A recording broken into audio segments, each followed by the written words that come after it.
जय हिंद दोस्तों, welcome back to आरंभ क्लासेस। आई एम सूरज। इस वीडियो में आज हम डिस्कस करेंगे 29 अगस्त और 30 अगस्त 2023 के करंट अफेयर्स के बारे में। वीडियो को लास्ट तक देखना है क्योंकि इस वीडियो के लास्ट में कुछ क्वेश्चन होंगे प्रैक्टिस करने के लिए तथा उसको रिवीजन करने के लिए। आप चाहें तो हमारे टेलीग्राम चैनल से भी जुड़ सकते हैं। इसका लिंक मैंने डिस्क्रिप्शन बॉक्स में डाल दिया है। अगर आपको वीडियो पसंद आए तो लाइक करें, शेयर करें और चैनल को सब्सक्राइब करना ना भूलें। तो लेट्स स्टार्ट। चलिए बढ़ते हैं पहले खबर के साथ। चंद्रयान 3 द्वारा चंद्रमा के दक्षिणी ध्रुव पर 9 तत्वों की पुष्टि की गई है।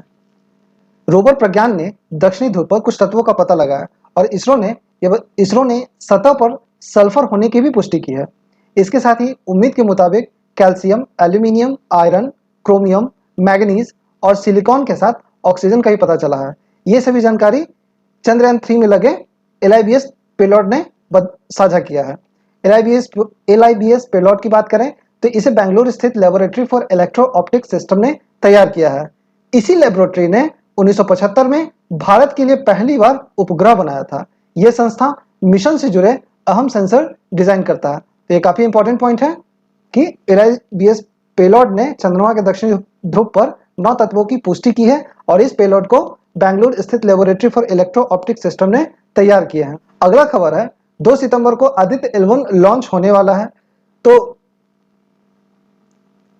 ये जान लेते हैं कि किन किन रहस्यों के बारे में हमें इस मिशन के द्वारा पता चलेगा और इसमें ऐसा कौन सा इक्विपमेंट या सिस्टम लगा हुआ है जो हमें इन रहस्यों के बारे में बताएगा। तो हम सभी जानते हैं कि चंद्रयान 3 में 6 पेलोड लगे हुए थे। आदित्य L1 में कुल 7 पेलोड लगे हुए हैं और सभी अपने अपने फंक्शन प्रोग्रामिंग के हिसाब से काम करेंगे। तो चलिए देखते हैं कि कौन सा पेलोड क्या काम करेगा। आदित्य L1 मिशन में कुल 7 पेलोड हैं। आइए जानते हैं उन 7 पेलोड के बारे में। पहला है VLEC, visual line emission coronagraph. Indian Institute of physics ने इसे तैयार किया है और यह सूरज के HD फोटो लेने के लिए इसे तैयार किया गया है। बात करते हैं दूसरे पेलोड के बारे में। तो यह PAPA means plasma analyser package for Aditya. सूरज की गर्म हवाओं में मौजूद इलेक्ट्रॉन्स और भारी आयन की दिशाओं का अध्ययन करेगा। सूरज की हवाओं में गर्मी और कणों के वजन से जुड़ी जानकारी इस पेलोड के माध्यम से मिलेगी। अगला पेलोड है SUIT, solar ultraviolet imaging telescope. यह पेलोड सूरज की अल्ट्रावायलेट तस्वीरों को कैद करेगा। यह सूरज की फोटोस्फेयर और क्रोमोस्फेयर की तस्वीरें लेने का काम करेगा। बात करते हैं चौथे पेलोड की। तो चौथा पेलोड है जिसका नाम है SOLEX-S, solar low energy X ray spectrometer. यह क्या करेगा? सूर्य से निकलने वाले एक्सरे और उसमें आने वाले बदलावों का अध्ययन करेगा। यह पेलोड सूरज से निकलने वाले सौर लहरों पर भी नजर रखेगा। बात करें पांचवें पेलोड की। तो पांचवा पेलोड है आपका HEL-10S। यह एक हार्ड एक्सरे स्पेक्ट्रोमीटर है। वैज्ञानिकों ने इसे इस तरह से डिजाइन किया है कि वो सौर लहरों से निकलने वाली हाई एनर्जी एक्सरे का अध्ययन करेगा। छठे पेलोड की बात करें तो उसका नाम है SPEX। इसमें कुल 2 पेलोड एक साथ काम करेंगे। पहला Aditya solar wind particle experiment, जो कम ऊर्जा वाला स्पेक्ट्रोमीटर है और ये सूरज की हवाओं में आने वाले प्रोटॉन्स और अल्फा पार्टिकल्स का अध्ययन करेगा। बात करते हैं सातवें और अंतिम पेलोड के बारे में। तो advance tri axial high resolution magnetometers. ये क्या करेगा? ये पेलोड सूर्य के चारों ओर मैग्नेटिक फील्ड का अध्ययन करेगा। इसके साथ ही पृथ्वी और सूरज के बीच मौजूद कम तीव्रता वाली मैग्नेटिक फील्ड का अध्ययन करेगा। ये सूर्ययान के मुख्य शरीर से 3 मीटर आगे निकले रहेंगे। बात करते हैं अगले खबर की ओर। तो अमेरिका का एक राज्य है कैलिफोर्निया, उसने जाति विरोधी बिल पारित कर दिया है। तो इस प्रकार कैलिफोर्निया जो है जाति विरोधी बिल पारित करने वाला अमेरिका का पहला राज्य बन गया है। तो ये एक स्टैटिक जीके की तरह भी काम करेगा और इंपॉर्टेंट करंट अफेयर्स में भी है। कैलिफोर्निया जाति विरोधी बिल पारित करने वाला पहला अमेरिकी राज्य है। बात कर लेते हैं एक इंपॉर्टेंट खबर यह है कि दुनिया की पहली इलेक्ट्रिक एथेनॉल कार लॉन्च कर दी गई है केंद्रीय मंत्री नितिन गडकरी के द्वारा। चलिए इस खबर पे भी थोड़ा सा विस्तृत जानकारी ले लेते हैं कि नितिन गडकरी द्वारा मंगलवार को दुनिया का पहला इलेक्ट्रीफाइड फ्लेक्स ईंधन वाहन लॉन्च किया गया है। दुनिया का पहला इलेक्ट्रीफाइड फ्लेक्स ईंधन वाहन लॉन्च किया गया और इसकी विशेषता यह है कि यह कार इलेक्ट्रिक और एथेनॉल दोनों ईंधन से चलेगी। यह विश्व का पहला BS6 स्टेज 2 का प्रोटोटाइप वाहन है। ठीक है, तो आखिर इस कार में ऐसी क्या खासियत है तो ये जान लेते हैं यह कार जो है बिजली उत्पन्न करने में भी सक्षम है। कार 60% इलेक्ट्रिक और 40% एथेनॉल से चलेगी। -15 डिग्री तापमान में भी आसानी से ये स्टार्ट हो जाएगी। यह इंजन पूरा भारत में बना है और पुर्जे वाटर रेजिस्टेंस है, जंग लगने का कोई खतरा भी नहीं है। ये इस कार की खासियतें हैं। तो चूंकि ये कार जो है 60% इलेक्ट्रिक और 40% एथेनॉल से चलेगी, तो ये जान लेते हैं एथेनॉल क्या है, और दूसरा ये भी जान लेते हैं कि इलेक्ट्रिफाइड फ्लेक्स ईंधन वाहन क्या होता है। बात करते हैं कि एथेनॉल क्या है। तो एथेनॉल के बारे में, एथेनॉल जो है जिसे एथिल अल्कोहल या अल्कोहल भी कहा जाता है, यह एक जैव ईंधन है जिसका रासायनिक सूत्र है C2H5OH। ठीक है, यह चीनी उत्पादन प्रक्रिया का उप उत्पाद है और ईंधन मिश्रण के रूप में पेट्रोल का एक उत्कृष्ट विकल्प भी हो सकता है। इथेनॉल पेट्रोल की तुलना में अधिक किफायती है क्योंकि इसे कच्चे तेल के विपरीत घरेलू स्तर पर फसलों से उत्पादित किया जा सकता है, जिसे आयात करने की आवश्यकता होती है।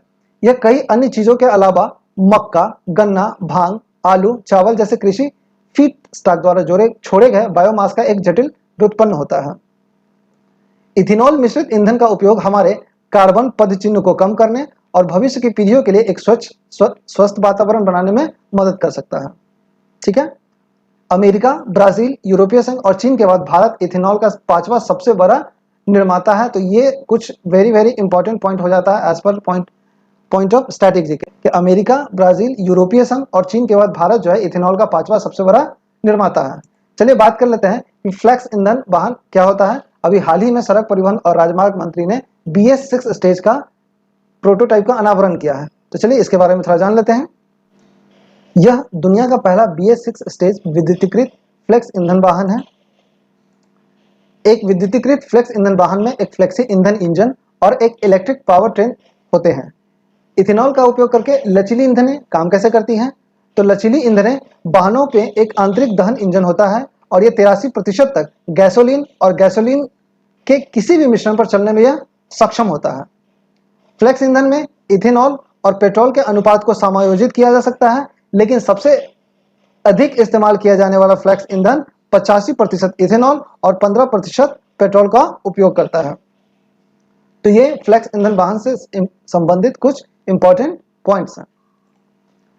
और ये भी बता दें कि जो दुनिया का पहला ई फ्लेक्स ईंधन वाहन जो है वो बनाया है टोयोटा कंपनी ने। टोयोटा ने अपनी पहली इलेक्ट्रिक फ्लेक्स ईंधन आधारित वाहन का प्रोटोटाइप मंगलवार को पेश किया और यह अपनी तरह की दुनिया की पहली इलेक्ट्रिक फ्लेक्स ईंधन आधारित कार है। बात करते हैं अगले खबर को लेकर। तो अगला खबर है नवमित्र यंत्र। ये क्या है? हाल ही में इसरो अंतरिक्ष अनुप्रयोग केंद्र ने जो अहमदाबाद की यूनिट है उसमें नवमित्र डिवाइस का सफलतापूर्वक परीक्षण किया गया है। तो ये है क्या बेसिकली? तो नवमित्र डिवाइस के बारे में बात करें तो यह मछुआरों की सुरक्षा के लिए विकसित एक उपग्रह आधारित संचार प्रणाली है। यह समुद्र में और समुद्र तक दो तरफा संदेश सेवा को सक्षम बनाता है। मौसम और चक्रवात की चेतावनी स्थानीय भाषा में भी दी जाएगी। इसमें नाव के पलटने और आग लगने जैसे आपातकालीन स्थितियों में मछुआरे जो हैं डिवाइस पर एक बटन दबा सकते हैं और नियंत्रण केंद्र से संपर्क कर सकते हैं, जबकि नियंत्रण केंद्र को नाव के स्थान सहित अलर्ट प्राप्त होगा। नाव पर चालक दल को नियंत्रण केंद्र से एक प्रतिक्रिया संदेश भी मिलेगा। तो ये बेसिकली मछुआरों की सुरक्षा के लिए विकसित एक उपग्रह आधारित संचार प्रणाली है। बात कर लेते हैं यूएस ओपन की। तो लगातार 17वीं बार जोकोविच ने पहले दौर का मैच जीता है और यूएस ओपन के जो विजेता है इस बार नोवाक जोकोविच जो सर्बिया के खिलाड़ी हैं। बात कर लेते हैं एक और खबर है जो काफी इंपॉर्टेंट है।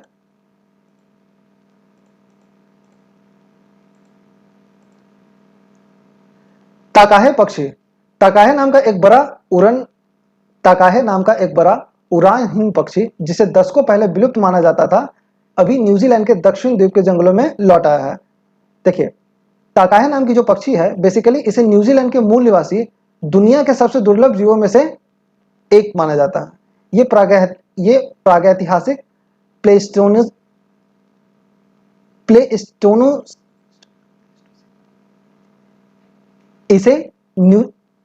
ताकाहे पक्षी जो है न्यूजीलैंड के मूल निवासी दुनिया के सबसे दुर्लभ जीवों में से एक माना जाता है।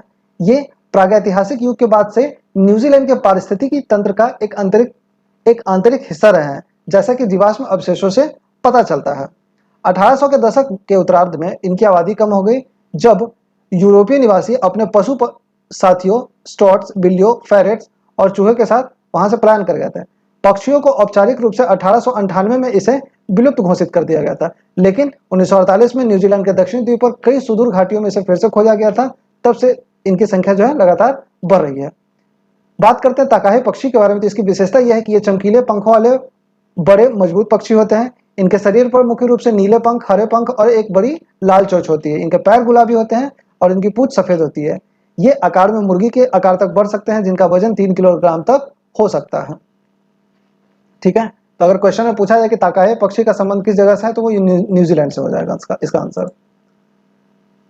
अगला खबर है हालोंगा पार गिब्बन अभयारण्य। इससे संबंधित एक खबर है, आइए जान लेते हैं क्या है। हाल ही में वैज्ञानिकों ने हालोंगा पार गिब्बन अभयारण्य से गुजरने वाले रेलवे ट्रैक का मार्ग फिर से बदलने का सुझाव दिया है। तो चलिए इस अभयारण्य के बारे में जान लेते हैं कि 25 मई 2004 को हालोंगा पार गिब्बन अभयारण्य का नाम बदल दिया गया, जिसे पहले गिब्बन वन्य जीव अभयारण्य या होलोंगा पार रिजर्व फॉरेस्ट के नाम से जाना जाता था। इसका नामकरण 2004 में बदल दिया गया। बेसिकली ये असम के जोरहाट जिले में स्थित एक सदाबहार वन का एक पृथक संरक्षित क्षेत्र है। यहाँ पे कौन कौन से जीव जंतु पाए जाते हैं, तो अभयारण्य में समृद्ध जैव विविधता है और यह भारत के एकमात्र बानरों, पश्चिमी हलॉक, साथ ही पूर्वोत्तर भारतीय राज्यों में पाए जाने वाले एकमात्र रात्रिचर प्राणी बंगाल स्लो लेरिस का ये घर है। तो बेसिकली यहाँ पे जो ये सब जानवर हैं, इनके लिए ये बेसिकली फेमस है। इसके अलावा यह स्टंप टेल्ड मकाक, उत्तरी सुअर पंच वाले मकाक, पूर्वी असमिया मकाक, रीमस मकाक और कैप्ट लंगूर आदि का भी घर है। ठीक है, बात कर लेते हैं हुलक गिब्बन के बारे में। तो ये भी एक इंपॉर्टेंट पॉइंट है जो कि इस अभयारण्य से संबंधित है। यह भारत में पाया जाने वाला एकमात्र बानर है जो पूर्वी बांग्लादेश, पूर्वोत्तर भारत, म्यांमार और दक्षिण पश्चिम चीन का मूल निवासी है। ठीक है, हुलक गिब्बन जो है भारत के उत्तर पूर्व में अद्वितीय पृथ्वी पर गिब्बन की 20 प्रजातियों में से एक है। इसे पश्चिमी हुलक गिब्बन और पूर्वी हुलक गिब्बन के रूप में वर्गीकृत किया जाता है। सभी बानरों की तरह वे बेहद बुद्धिमान, विशिष्ट व्यक्तित्व और मजबूत पारिवारिक बंधन वाले होते हैं। तो ये इस बानर के बारे में कुछ इसकी विशेषताएं हैं जो महत्वपूर्ण है। बढ़ते अगले खबर की तरफ। अगला खबर है महान योजना। एक योजना है जो केंद्रीय कपड़ा मंत्रालय ने एक गाइडलाइंस के तहत इसे जारी किया है। क्या है ये महान योजना, तो टेक्निकल टेक्सटाइल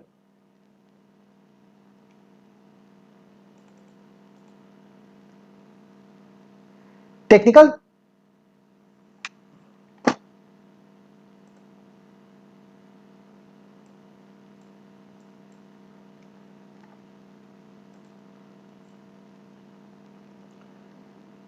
टेक्सटाइल में महत्वाकांक्षी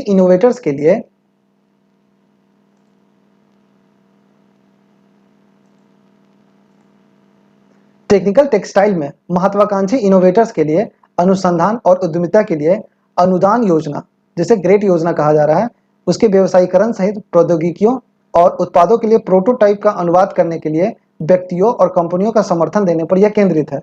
इस योजना का उद्देश्य भारत में तकनीकी कपड़ा स्टार्टअप पारिस्थितिकी तंत्र के विकास के लिए बहुत जरूरी प्रोत्साहन प्रदान करना है।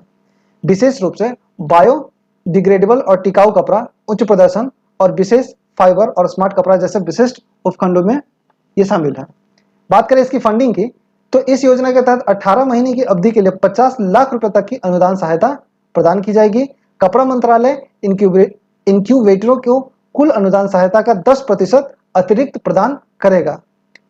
ठीक है, इंक्यूबेटरों को केवल न्यूनतम 10% योगदान देना होगा। यह सब IT, NIT, textile research association और उत्कृष्टता केंद्र जैसे इंक्यूबेटरों द्वारा किया जा रहा है। तो ये महान योजना जो है कपड़ा मंत्रालय से संबंधित है। बात करते हैं अगले खबर की ओर। तो अगला खबर है वॉकिंग लीव्स। वॉकिंग लीव्स क्या है, जिसको कहा जाता है चलती हुई पत्तियां। ठीक है, बात कर लेते हैं। यह पारिस्थितिकी तंत्र से यह एक प्रश्न उठता है कि एक अंतरराष्ट्रीय शोध दल ने हाल ही में पत्ती कीटों की 7 पूर्व अज्ञात प्रजातियों का वर्णन किया है, जिन्हें चलती पत्तियां भी कहा जाता है। तो आइए वॉकिंग लीव्स के बारे में जान लेते हैं। वॉकिंग लीव्स, जिन्हें पत्ती कीट कहा जाता है, ये ऐसे कीड़े हैं जो पत्तियों के समान दिखते हैं और चपटे, आमतौर पर हरे कीड़ों की 50 से अधिक प्रजातियों में से एक है, जो अपनी हड़ताली पत्ती जैसी उपस्थिति के लिए जाने जाते हैं।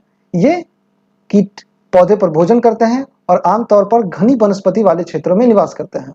ठीक है, ये जो कीट है कहाँ कहाँ मौजूद है, तो इनकी प्राकृतिक सीमा हिंद महासागर में द्वीपों से लेकर मुख्य भूमि दक्षिण एशिया और दक्षिण पूर्व एशिया के कुछ हिस्सों से लेकर पश्चिमी प्रशांत के क्षेत्र में पापुआ न्यू गिनी और ऑस्ट्रेलिया तक फैली हुई है।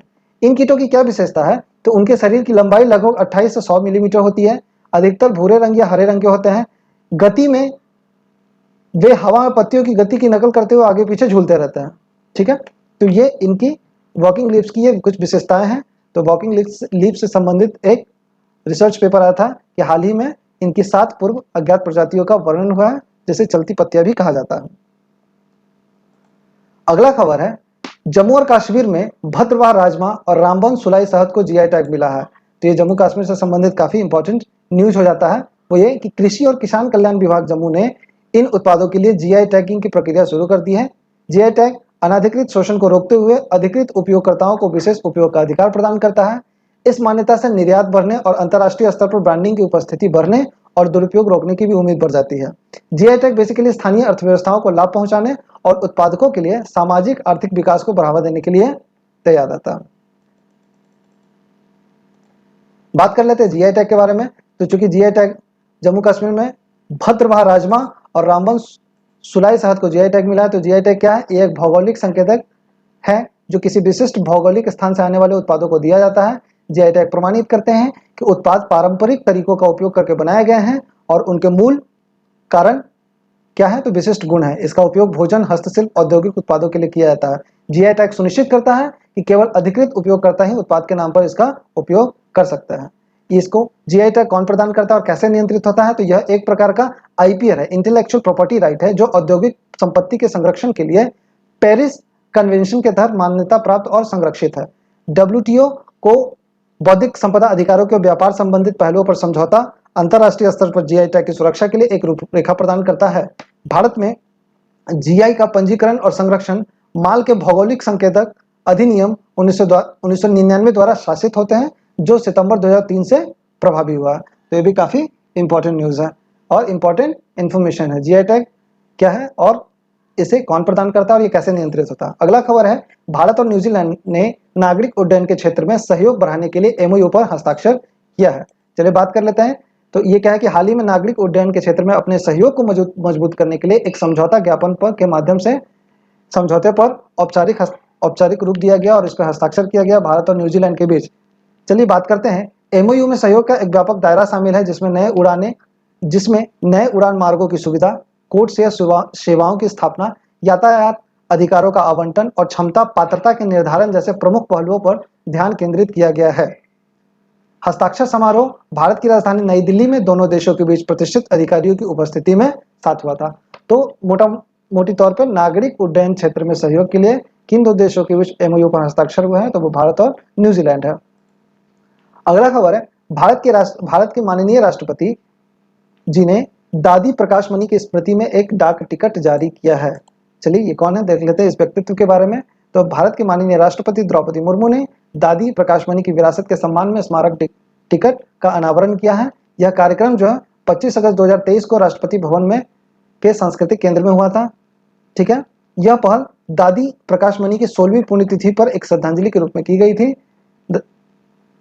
आध्यात्मिकता के माध्यम से भारतीय मूल्यों और संस्कृति को विश्व स्तर पर फैलाने में दादी प्रकाश मणि ने महत्वपूर्ण योगदान दिया है। इन्हीं के नेतृत्व में इनके नेतृत्व में ब्रह्मा कुमारीज दुनिया के सबसे बड़े महिला नेतृत्व वाले आध्यात्मिक संगठन के रूप में विकसित हुआ है। ठीक है, तो ये कुछ इंपॉर्टेंट करंट अफेयर्स थे 29 अगस्त और 30 अगस्त के।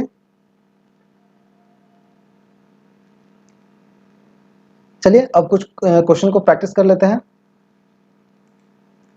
हाल ही में राष्ट्रीय खेल दिवस कब मनाया गया है, तो इस प्रश्न का आपका अभिष्ट उत्तर है 29 अगस्त।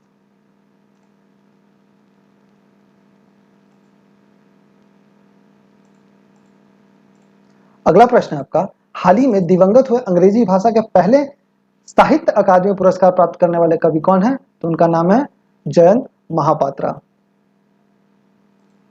अगला खबर है, हाल ही में नितिन गडकरी द्वारा किस कंपनी द्वारा विकसित दुनिया की पहली 100% एथेनॉल संचालित कार का अनावरण किया गया है? तो इस प्रश्न का आपका अभिष्ट उत्तर है टोयोटा।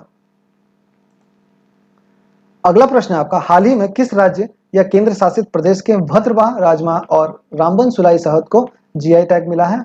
तो ये आपका इसका अभिष्ट उत्तर हो जाएगा जम्मू कश्मीर। ठीक है, बढ़ते अगले प्रश्न की तरफ। तो मुफ्त नाश्ता योजना का संबंध किस राज्य से है? तो इस प्रश्न का अभिष्ट उत्तर क्या होगा ये आपको कमेंट बॉक्स में डालकर बताना है, हम इसका इंतजार करेंगे। और ये वीडियो आपको कैसा लगा ये हमें ज़रूर बताएं। कमेंट बॉक्स में अपना कोई भी सुझाव देना हो तो आप कृपया वहां पर हमसे शेयर कर सकते हैं। मिलते हैं अगले वीडियो में, धन्यवाद।